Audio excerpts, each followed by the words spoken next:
This is Most Innovative Companies from Fast Company, where we speak to visionary founders to understand how they think, how they innovate, and what lessons they have to help you and your businesses of every shape and size. I'm James Vincent, a founding partner at Founder.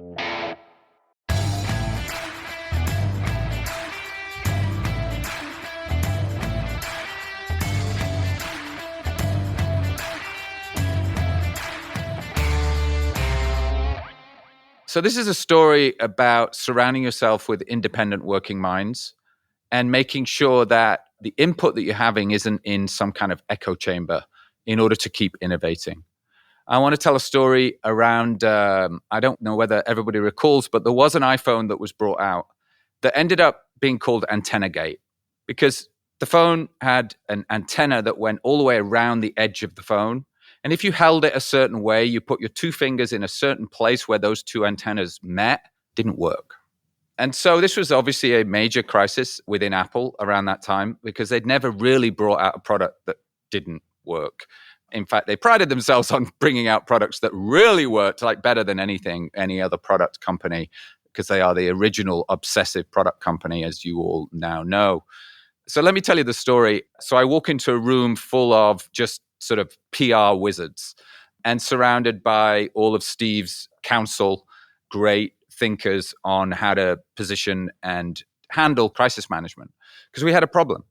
And, you know, at the time, what had come out is when Steve had been asked about the phone and does it not work sometimes, Steve's response had been, they're not holding it right, which upon reflection wasn't probably the final word on the issue and maybe not the right response that when Apple has time to have a considered response, which is what this meeting was all about. So I went around the room and everybody kind of spoke, and Steve talked about, holding it right, and we need to talk about all the antenna technology that we have and how ahead of everybody else we are, which everybody agreed was awesome.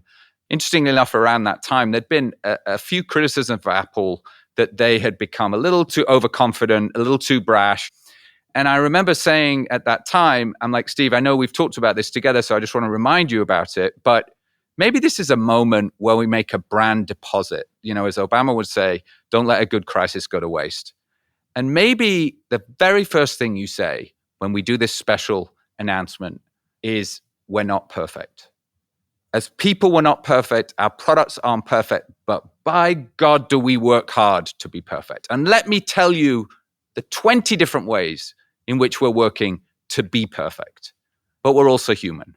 Of course, the next day, the headline was, we're not perfect. And Steve Jobs somehow said that Apple was not perfect. And I think that was a moment of humility that actually provided a brand deposit for Apple in the long run.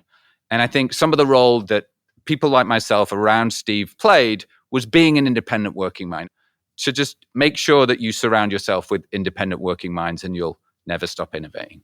Speaking of independent working minds, my next guest is Joanna Coles, who plays exactly that role on a bunch of boards and really understands culture and brings that kind of lens to lots of conversations in many, many companies and has a huge influence on innovation.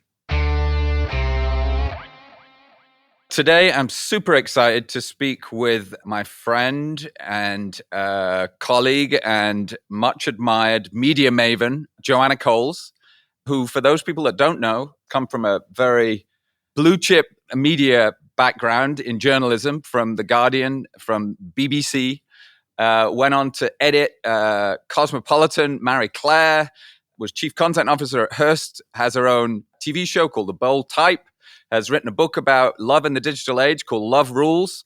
And I think that's only half of what she's doing, but she's pretty busy. And she's now on the board of multiple incredibly innovative companies, has been on the Sonos board for many, many years, Snap board all the way through for many, many years, and many other very interesting companies that we'll probably come on to. So hi, Joanna, great to see you. How are you doing? It's very exciting to see James in action like this with an enormous microphone in front of him. Very exciting. I actually haven't been on the Sonos board for many, many years. You're making me sound fantastically old. I've been on the Sonos board for 2.5 years, and I've been on the Snap board for 7 years. 7 years. That's right. And actually, you and I met with Brian Chesky at Airbnb. We did. That was in 2015 or something. I recall we were all helping Brian with the various elements of launching the brand around that time. And that was when you and I first started working together and appreciating each other's talents. Well, I remember hearing your colleague. They did a very interesting thing at Airbnb. They invited a series of companies in to pitch, and they had the other companies in the pitch meetings, which I thought was really interesting. And I was not pitching anything. I was there because Brian and I were developing a magazine, Airbnb Mag, it turned out to be. But I've been invited to sort of listen to the ideas around branding. And when you and your colleague got up to talk, Stephen Butler, I couldn't believe how interesting and different you were from everybody else in the room. And obviously, Brian realised that too. But I then realised you were a fellow Northerner from the north of England. We had very similar journeys, mine through content, yours through advertising. And here we are. So some amazing topics I'm excited to talk to you about. It's the Fast Company audience. So we're really trying to make sure Does that mean they're very, very intelligent and very, very fast? Yeah, and from a whole vast range of companies looking to innovate of every size. And so some will be small, some will be large, some will be innovation people, some will be just CEOs, people interested in continuing to sort of solve the innovator's dilemma at whatever size of company. And so one of the things I really wanted to talk to you about, because I feel like the trajectory that you have followed is that you've come with the curiosity of a journalist to culture. And you can't help yourself, right? So culture and audience and how the audience is changing is such a hard thing to put your finger on so that companies can stay out ahead. And I often think that one of the reasons why you're in such demand, either on boards or speaking on podcasts, is because you provide that connection with culture, that you have your finger on the pulse of what is going on with the next generation, and you provide that kind of point of view. I like to think of that as the independent working mind, right? So if you're on the board, don't expect Joanna Coles to be nodding along sweetly, but to be saying, wait a second, this is what I think is happening. Let's think about how we deal with what's going on in culture. So I'd love you to talk about that. I think that's kind of your field. And how do you think about that kind of thing? I think that it's about paying attention. I always want to come to the table with the audience point of view. What is the audience thinking about? Where are they showing up? How are they feeling? And some of it, honestly, is common sense that's got drowned out by the sort of obsession around data and focus groups. And some of it is about paying attention and understanding trends in our world. And that includes everything from what are people watching on television, what are they looking at the theatre, what sports games are winning, who are the people that are sort of floating up on TikTok or Instagram. I mean, I just had an incredibly interesting time at the Cannes Lion Festival where I was for a week with Snapchat, and I spent several hours with David Dubrek, in fact, I may even be having his name wrong, the YouTuber. Extraordinarily interesting guy about how he basically filmed his life for 4 years. He would film himself every day for 7 hours and then shrink it down to 4 minutes and put it out on YouTube. And he's been through all sorts of ups and downs. He pulls all sorts of pranks. One of his friends got hurt in a prank.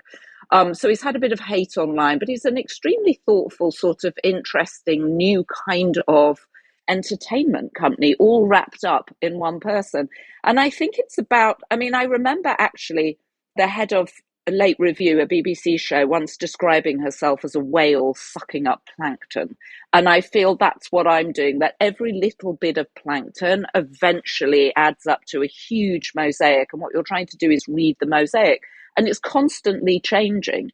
I'm very lucky to have two sons who are now young adults, but always throughout their life, I've been very involved in their friends. I mean, if I tell you that it took my youngest son telling me that my older son had sent 187,000 snaps before I even knew he was on Snapchat, that gives you a sense of the secret lives that teenagers have that it's really important to pay attention to. So I love nothing really more than just to turn up and look at the world. I love to people watch. I love to wander through new areas in New York where I live that I don't know very well. I like to watch what people are wearing. How are they speaking to each other? Are they wearing headphones? And then pulling together what that's about. Mm-hmm. You sound very That's amazing. I mean, unconvinced. You sound completely unconvinced. no, it's fantastic. I mean, it's exactly the answer I was hoping for. I have a 16-year-old and a 13-year-old. I've learned more about behaviors of the next generation, Gen Z and Gen Alpha, which is sort of on their way, the TikTok generation, that, what's coming, which is so important to figure out what your product plans are. If you exhibit your 4-minute thing with your YouTuber, but that's got even now to like TikTok and, what those things are and how that as a media channel, all the way back to like what Vine was 9 seconds, 15 years ago, just the timing wasn't right. Well, and interesting, right? Because you can have a brilliant idea and it can be too early. And I sometimes think that some of what I've done has been actually too early, which is just as bad as being too late. Mm-hmm. But one thing I think is interesting, I was at Brilliant Minds, the conference in Sweden, where I was talking to two very interesting people about the impact of TikTok on war reporting and our understanding of the Ukraine and the Russia situation.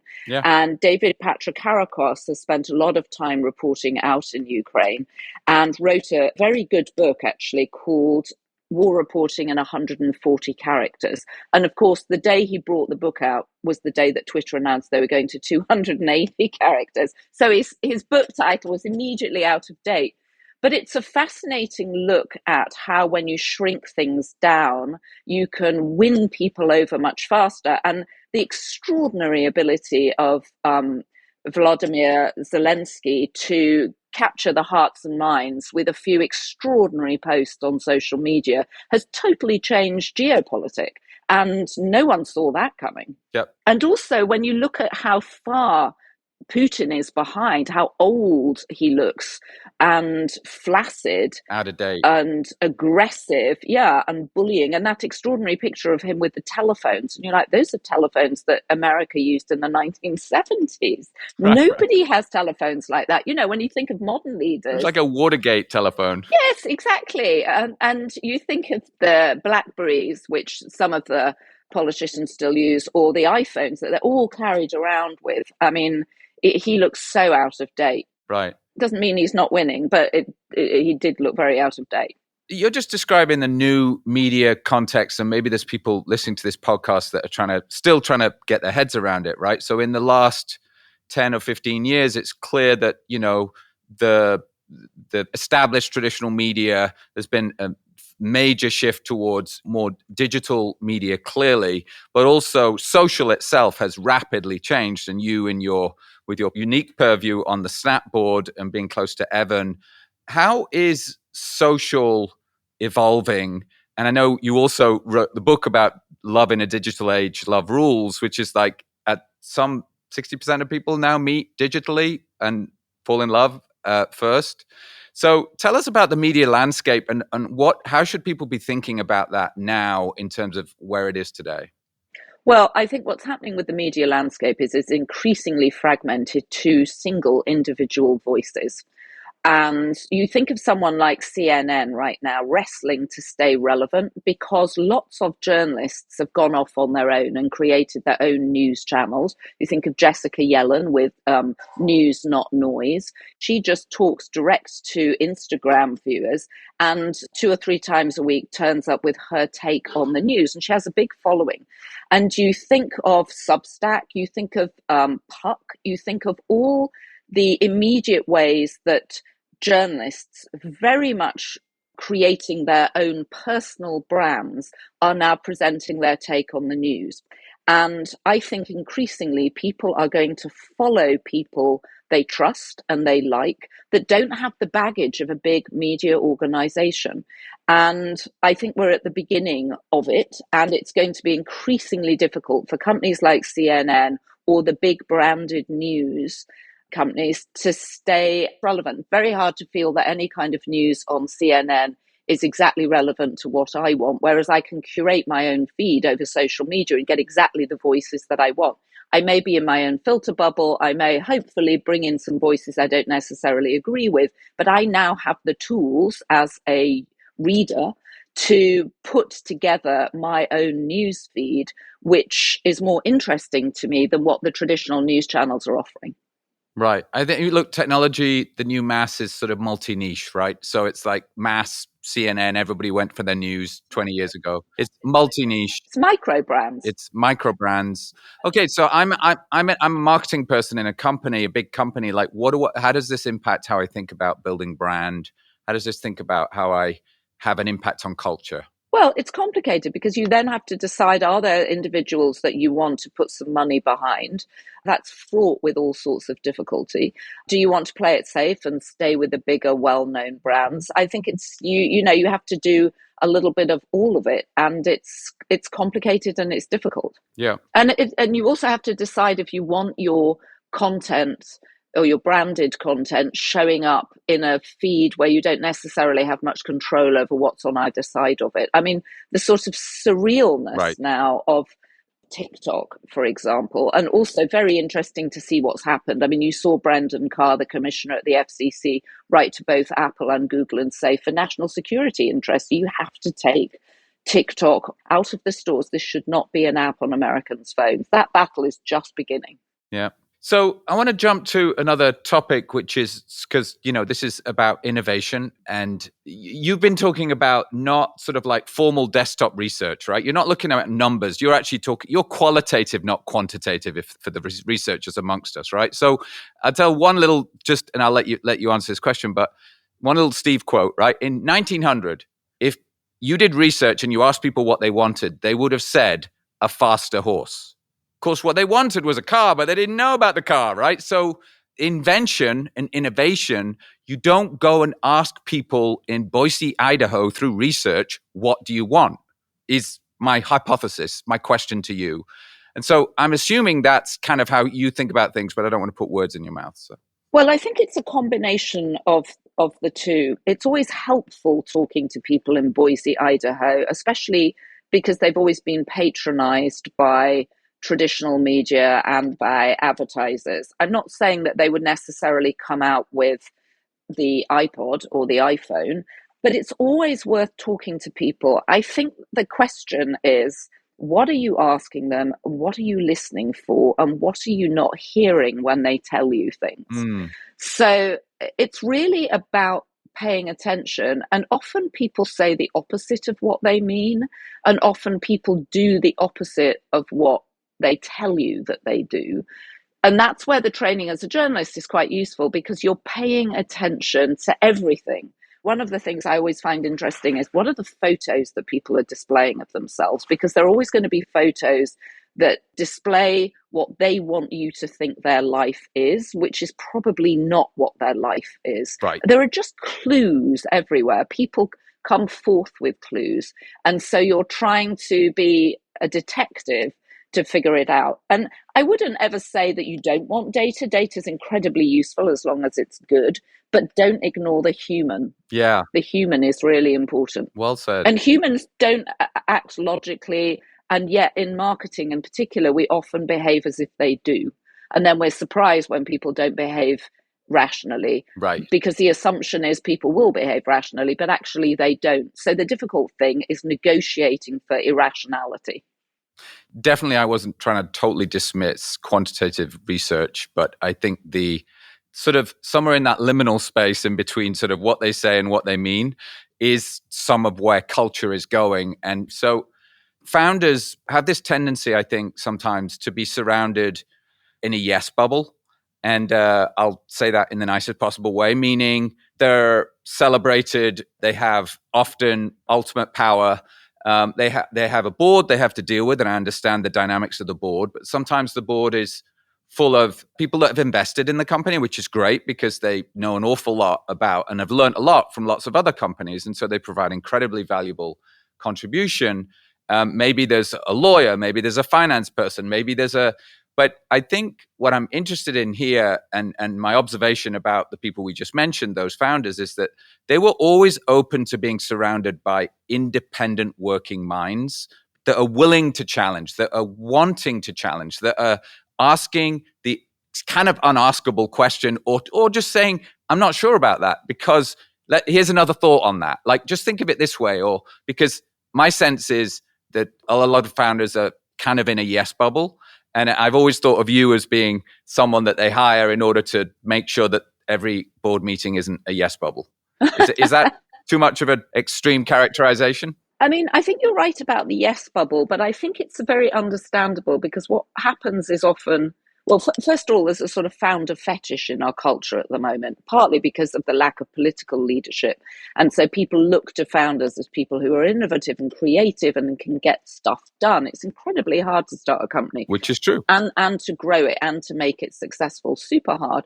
And so we as a culture now turn to these people for sort of wisdom, some of which they provide, and sometimes the ask is too big. I think often what happens is when you start a company with a group of friends and believers from the beginning, and then you grow it together. And hopefully those people grow with you and are able to operate their own organizations within the company. And often, especially now, because the tools of tech allow founders to start things so much earlier, they often haven't worked anywhere else. So they're creating a company in their own image. So from the outside, it can look very strange. It can also look like they are recreating the wheel all the time, which they don't always need to do. And there's a tremendous suspicion when you're a founder and you've often made decisions that other people didn't approve of. Or I remember Brian Chesky has a file of all the rejections he got from venture capitalists when he went out to try and raise money, right? And he's got some quite bitter, angry letters of rejection. Wow. Not simply letters that just said, hey, Brian, thanks so much for coming in to see us. Love the idea. It's not right for us, but we wish you well. You've got letters in there that are like, this is a terrible idea. It will never work. Of all the pitches we've seen, this is the worst pitch.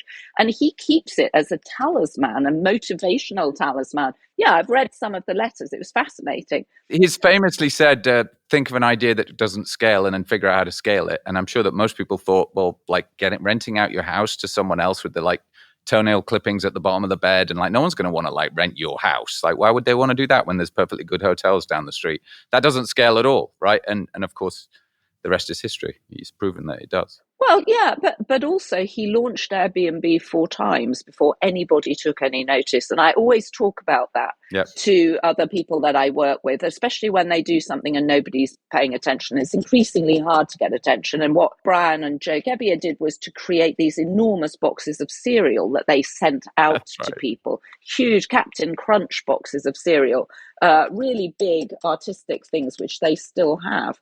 And that's actually what got people to sort of sit up and take notice. So my point is that often companies are started with people who aren't necessarily yes people, but are friends from the beginning. Right. Companies are often created from scratch by young people, often young men who've never worked anywhere else. So they create it to follow their own strengths, but obviously increasingly their own weaknesses become apparent. Got it. They often don't realize they should hire to their weakness, which is an incredibly important thing to do. So you're balancing out things. And they often don't realize that you don't have to recreate the wheel every single time. There are often either people out there that can do that for you, or there are organizational tools you can employ to help the company. So I get why it happens. What's valuable about having an independent outside voice is they can just ask questions. And sometimes in the nature of the questions, you find an answer, or you try and shine a light on something that you think might need some more oblique angles.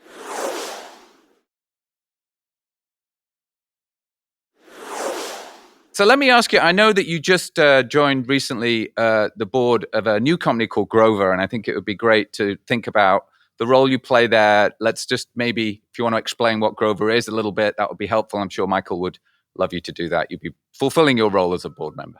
Sure. I mean, Grover is Europe's largest tech rental platform. And what I loved about meeting Michael Kassow, the founder, is that he is like the founders of Uber and Airbnb, which is that he imagines big behavioral changes.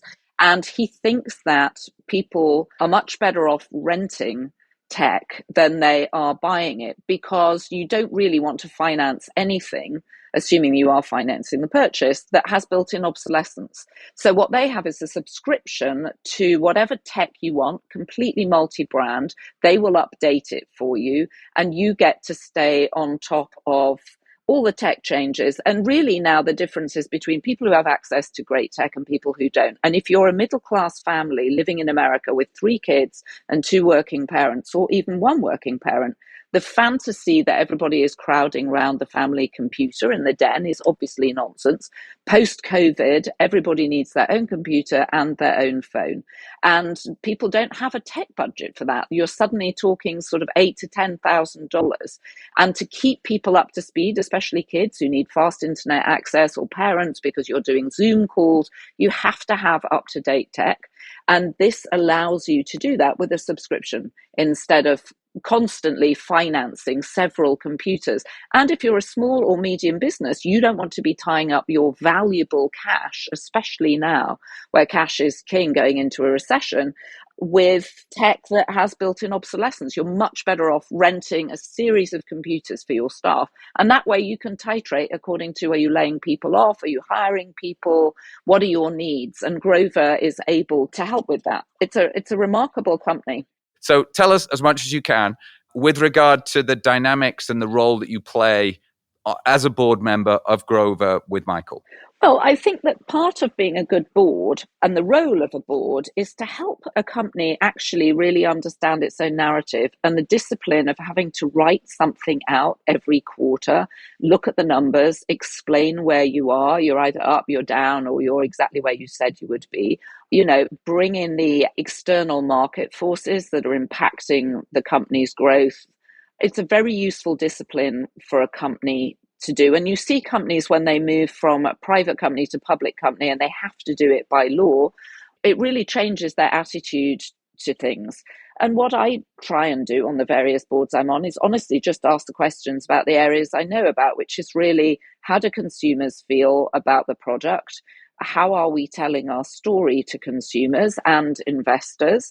And then trying to help put a really good group of people around the table with all sorts of different points of view. So as a CEO or a founder, you're getting a richness of experience and voices around the table. And you don't have to pay attention to them if you don't want, but it's always helpful to hear a certain number of thoughtful voices.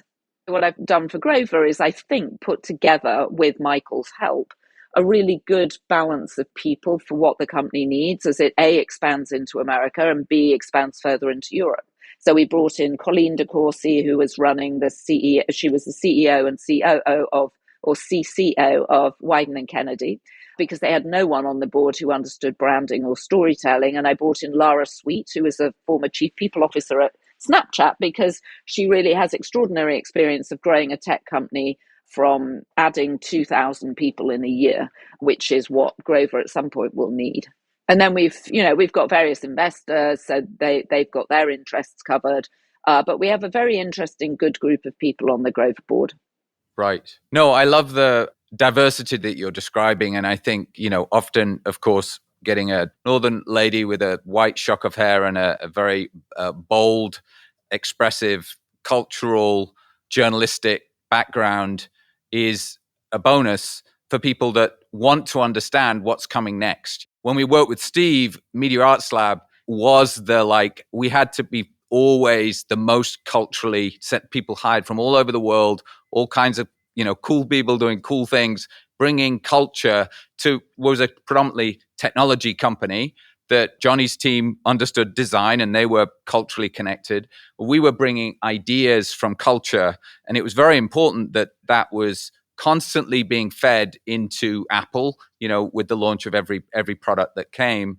And I feel like you're doing a very, very similar job in a different place, which is on a board to CEOs, either as the independent working mind or helping individual CEOs build the right composition of their board. Well, that's some of what I do. I mean, I also do a bit of advising. I'm also creating television shows. So I have a very sort of creative part of my life too, which I'm able to mine for insights. Right. I've just shot a pilot for ABC, which I'm very excited about, for a show called Finding Harmony, which is based around a chorus master who pulls together groups of strangers and gets them to sing together. And the science of singing is that your heart beats as one, you start breathing as one, and actually it brings joy. The show itself triggers joy. And I think there's going to be a huge pursuit of joy post-COVID as we negotiate what feels like a very volatile and uncertain world. And I think people are really going to be looking for moments, simple moments, where they feel harmonious with other people.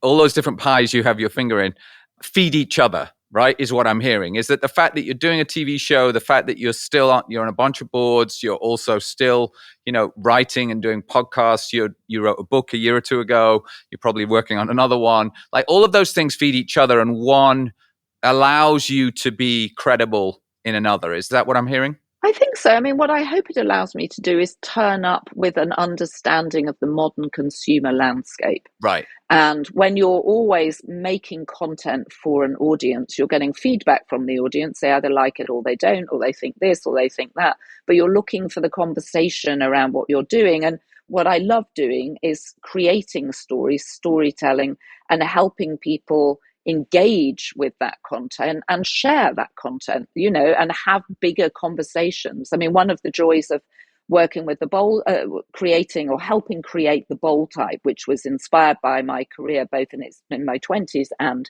as I got older and was editing a magazine, is it's really a story about three younger women and their friendship together, and three younger women having an older woman boss. And the tropes in the culture around that are pretty cliched, and sort of Devil Wears Prada, and older women bosses are always nasty. And it was important to me to try and break that down, because that was not my experience. Mm-hmm. I had very supportive, smart women along the way. I had lots of smart, supportive men too, but I also had lots of great women. And I felt that those women were never represented in the media. Women in responsible jobs rarely show up as compelling storylines. And what I love is hearing from people who watch the show. And at the moment it's on Netflix, and it launched recently in India. And I've had lots of outreach on LinkedIn. People find me on LinkedIn and say, oh my goodness, this is the first show we've seen of its kind like this. Thank you so much. And you've inspired me. And, it's not bad to be ambitious. I saw a stat yesterday. In the next 20 years, India will be the largest country in the world, larger than China. Wow. So if you're big in India, then yeah. If I'm big in India, I'm big in Japan. That's one of those songs we grew up with. I can't even tell you who sang it. That's a cultural reference that maybe only you, me, and a couple of other people will get. But so I'm going to hit you with another question. Einstein once said, you can't solve the problems of today with the way they were first created. And so problems that don't seem like problems 10 or 20 years ago, or social media or those kinds of things, seem so awesome at the time. Human magic, oh my God, this is amazing. What are the implications of that? And so I just want to talk about that cycle. And again, back to bringing culture and creativity and understanding to innovation. And like situational awareness, like, am I aware where we are today?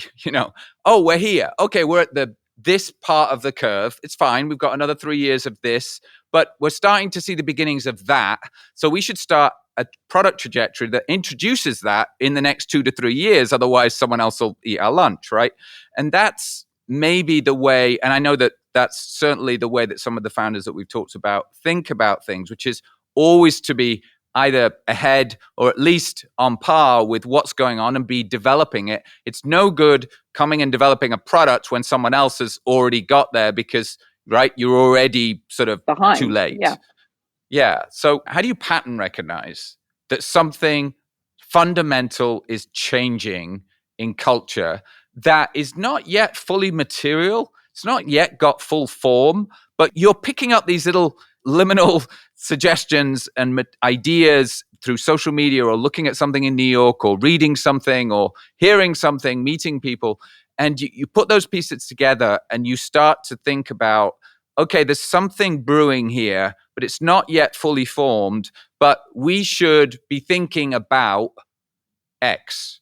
And I'm guessing that, again, that's the role that you play as you ask those questions on the boards, which is like, are we thinking about what I think is going on, which is this?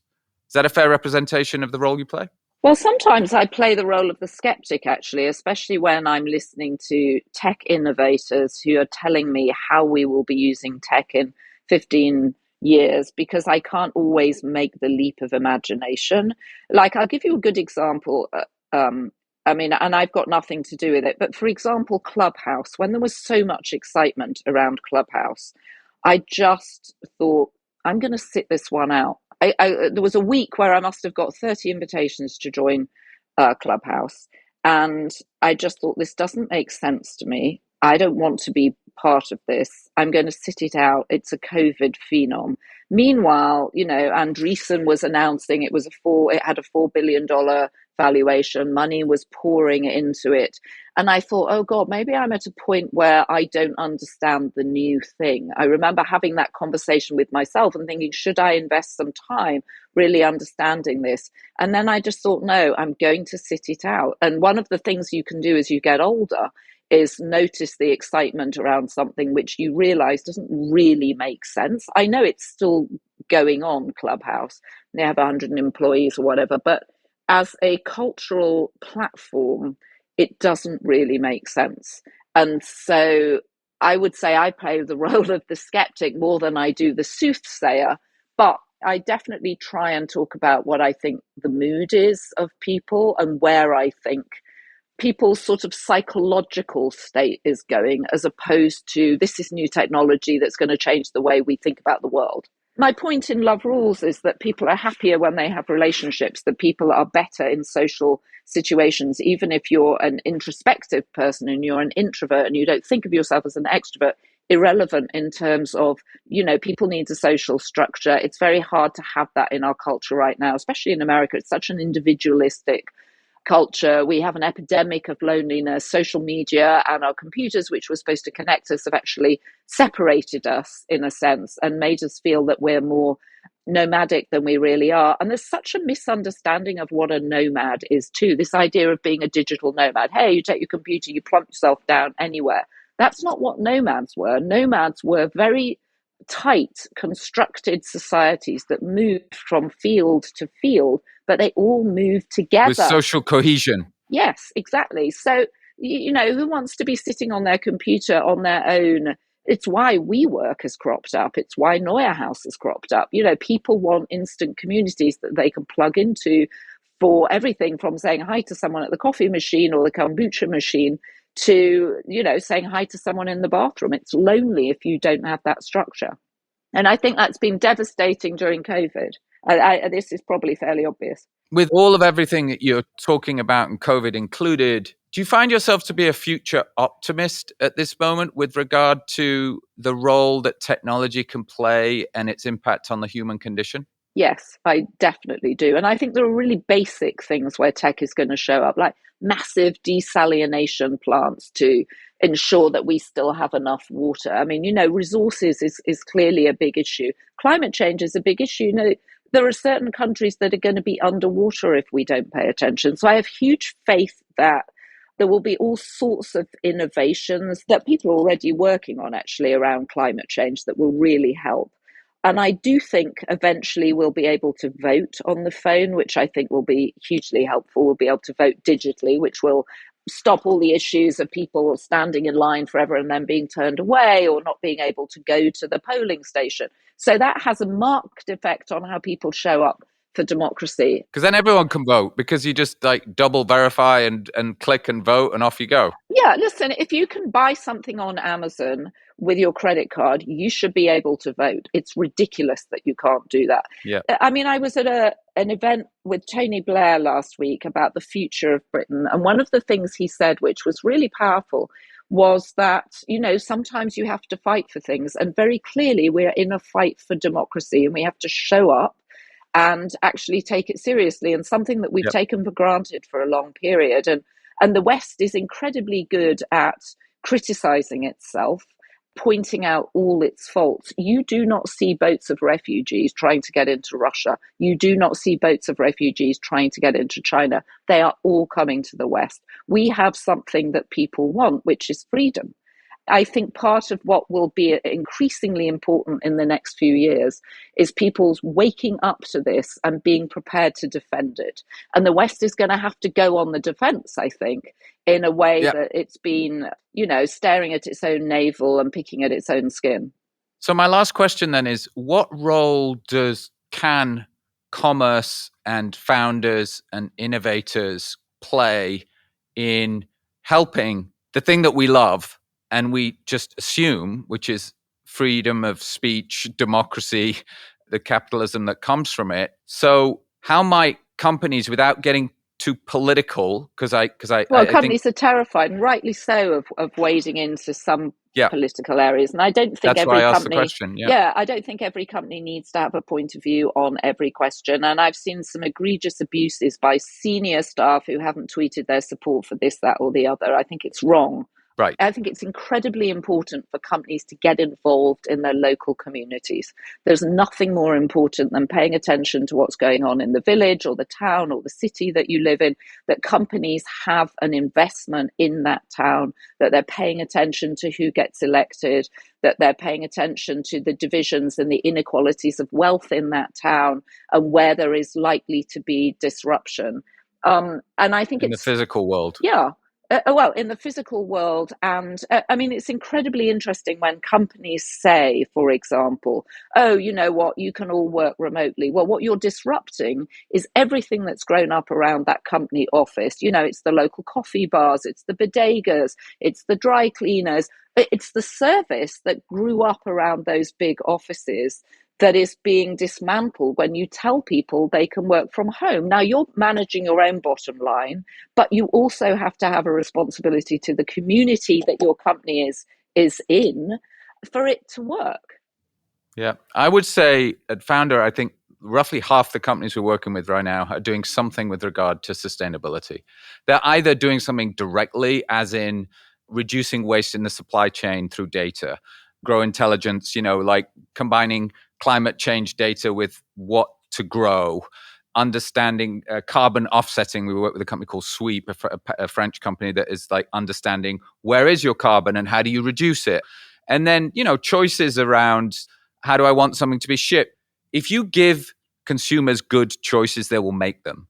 And for me, commerce's job is to bring good choices, sustainable choices to companies and consumers. And they'll go, oh, I'll take my local that stopped using plastic bags. And I was like, finally, great. Oh, a reusable bag. Great. And those, and then something arrived in a box and it was all cardboard and clearly recycled. And I'm like, thank God. And then a brand I really love sent me something full of plastic. And I literally went straight online and wrote them an email saying, I don't know how you think you're a current brand when what you just sent me was full of plastic, which will never degrade. And I just threw it down the chute and I don't even know where it's going. Yeah, excess packaging is completely over. I wouldn't necessarily give people the choice. I would make the choice for them. And I will say this too, if McDonald's is really serious about cutting down methane and climate, you have to make the Impossible Burger or whatever their version of the vegetarian burger is, you have to make it cheaper.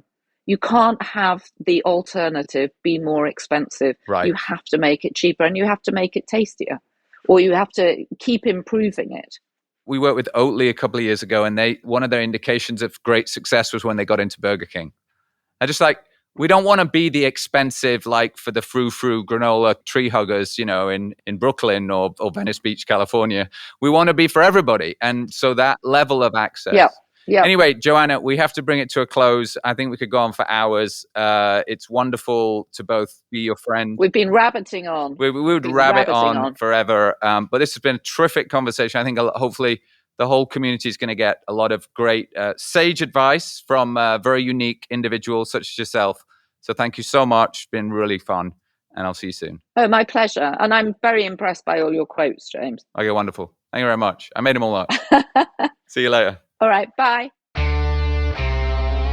So that was an awesome conversation with Joanna Coles. I think we learned a lot today about the importance of surrounding yourself with independent working minds, that what she represents, where she comes from, her curiosity, her journalistic background creates this constant questioning of where we're at and where we're going. And my sense is that founders need to constantly be surrounding themselves with people like that innovation companies of any size need to make sure that they're constantly tapping into people that are really understanding what's going on in the world, whether they're people they hire, whether they're independent companies, or whether they're just people on the board. I think the inside-outside thing is really important, so you don't just surround yourself in a sort of yes bubble. I also thought that she made some really good comments about the way that culture is changing because of technology, some of the tech bubble that we're getting into, some of the roles and responsibilities of companies with regard to sustainability, with regard to tech accessibility. And I thought all of those points were very well put and very well taken. And Joanna's just a very unique individual. You know, I think one of the things that's been great is that culture is increasingly understood to have a role in the making of companies. I might argue that a company you know and understand and therefore have a relationship with, which often is called a brand, is one that understands what's going on in culture. And if you do not understand what's going on in culture, then you're not Apple or Nike because you're insulated from it. And so whatever way you get the independent working mind attached to or inside of or part of or connected to your company, it's not a negotiable factor. It's, I think, super important if you want to stay an innovative company.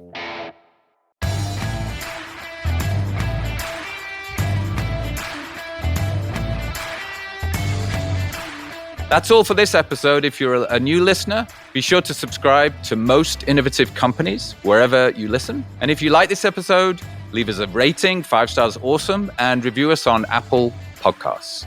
We want to hear from you. Let us know what you'd like to hear more of. You can email us at podcasts@fastcompany.com or tweet us #MostInnovativeCompanies. Most Innovative Companies is a production of Fast Company in partnership with Founder, FNDR. We couldn't afford the vowels. The executive producer is the wonderful Joshua Christensen. Sound design and editing is Nicholas Torres. Writing is Mateus Sanchez. Our booker and production heads are Alex Webster and Nikki Checkley. This podcast was done in collaboration with my awesome partners, Stephen Butler, Rebecca Jeffries, Nick Barham, my partners at Founder.